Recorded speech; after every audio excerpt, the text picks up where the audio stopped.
Welcome to Comics Bazaar, the channel of comics commentary and arcana.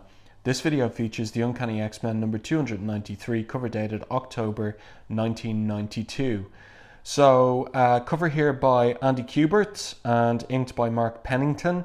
Mark Pennington, a student of the Joe Kubert school. So Kubert getting one of the alumni of the school on board as his inker, and Pennington would be his inker for many issues on adjectiveless X-Men when Kubert takes over the title, the penciling duties on the title with number 14. So this cover, again, pretty striking color-wise. I always like the use of magenta, but even so, I don't think this is one of Kubert's most successful covers. It's a little bit confusing. You'd want to have read the previous two issues to even guess who this is, that it's Colossus's brother. I think a better cover caption could have indicated that Colossus is fighting his brother on this cover rather than the rather vague death in the depths.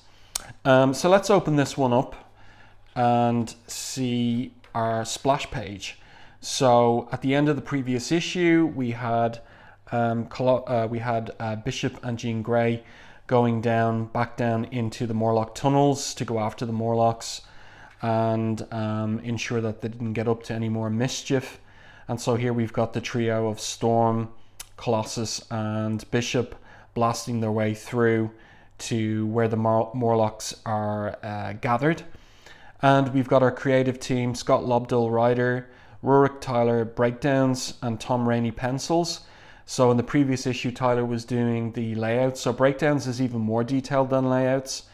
So again, this is an indicator of the degree to which the creative team is working to a tight deadline. Joe Rubinstein inks, Lois Bahalis letters, and another new colorist, Kevin Tinsley. So part one was Joe Rosas. Part two, Steve Buccellato, and then we've got another colorist, Kevin Tinsley. So let's see, what do the trio see when they blast through that wall?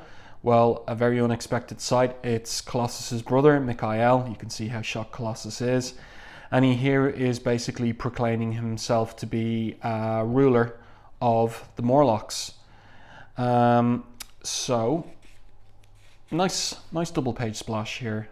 Double page spread by Raney and Rurik Tyler, and the title of the story, The Last Morlock Story. Okay, so kind of telegraphing what's going to happen in this issue.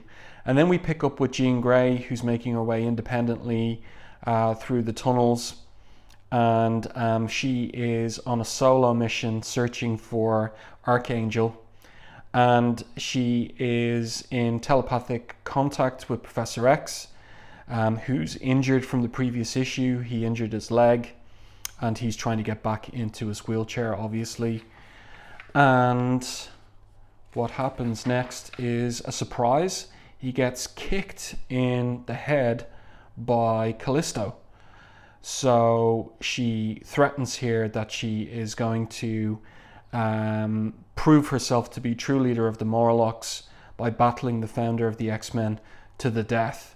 And then we pick up again with our trio of Bishop, Colossus and Storm with Mikhail. And Colossus goes back into his flesh and blood form in order to reason with his, as it turns out, mad brother. So Mikhail gets up from his makeshift throne and says that he is united with his brother for a final loving embrace, which surprises Colossus. Why should it be a final embrace? And Mikhail reveals that his plan is to take lives, and he uses his mutant ability to channel all manner of energy to shut down the underground tunnel's defenses and open the floodgates for the New York East River, which start flooding the tunnels. Then we pick up with Warren.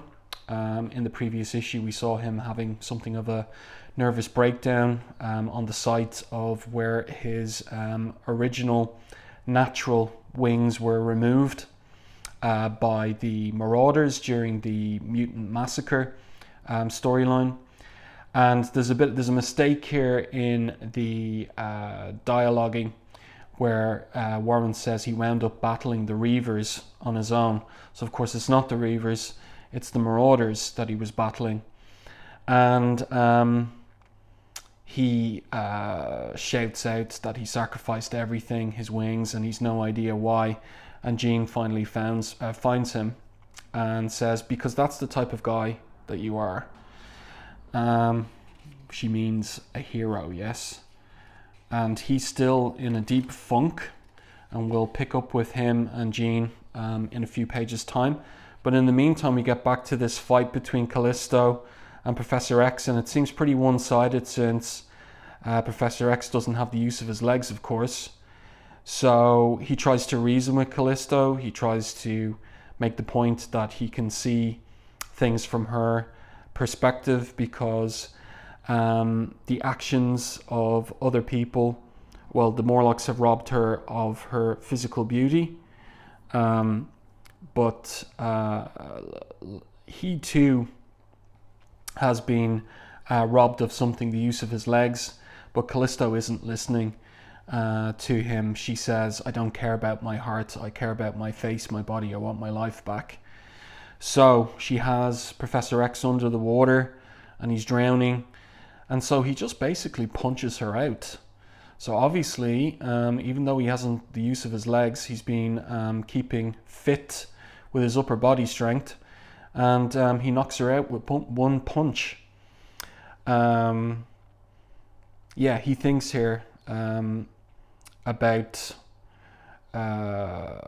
how both of them were given a second chance to enjoy the world without the burden of a physical handicap. Her physical deformity and his lack of the use of his legs. And as he thinks here, another time and place, who's to say I might have shared her anger, her pain, who's to say he doesn't. So yeah, he's still not 100% over the most recent loss again of the use of his legs back in Uncanny X-Men 280. And then he is teleported, and Callisto too, the unconscious Callisto, by Mikhail to his center of operations, so to speak. And basically he's determined that she and the Morlocks drown.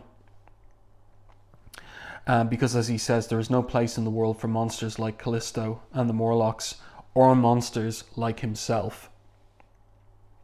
Then Iceman intervenes. He's obviously gotten himself together back at the X-Mansion and intervenes. And then, of course, he's joined by the other members of the Goal Team, Storm, Bishop, and Colossus.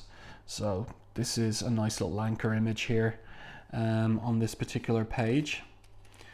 Let's continue with the story, and then we pick up with Jean and Warren. And this is an interesting resolution to a subplot that has been running for the last year. One of Portacio's subplots regarding Archangel, the implication that maybe his wings had a kind of a mind of their own, going back to their origins with Apocalypse.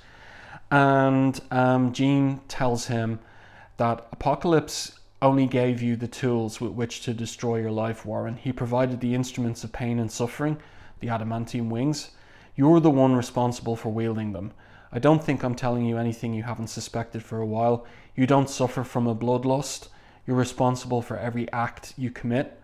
Apocalypse took one night away. What you do with the rest of your life is up to you. And that's the end of that Whilce Portacio subplot. And it's a pretty interesting idea that the wings don't have a mind of their own. It was Warren making the decisions all along, and he just has to take account of his own dark side and can't blame Apocalypse for it. And then we go back to Mikhail, and Bishop is mixing it up with him. Bishop using his powers to absorb any energy that Mikhail throws at him. Iceman and Storm doing their best for damage control, trying to keep the waters back from the tunnel. And Professor X deciding, look, it's imperative that while an X-Man lives, they have to strive to save the poor souls from themselves, the Morlocks. So Colossus pulls Bishop back from tackling Mikhail. Colossus knows his brother is incredibly powerful, and he tries one last time to reason with his brother, finally accusing him of cowardice by killing himself and, in a sense, taking an easy way out. And then Warren intervenes, having gotten himself together. He knocks Colossus out with some knockout darts from his wings, and Mikhail uses his powers to send the Gold Team out of the storm tunnels.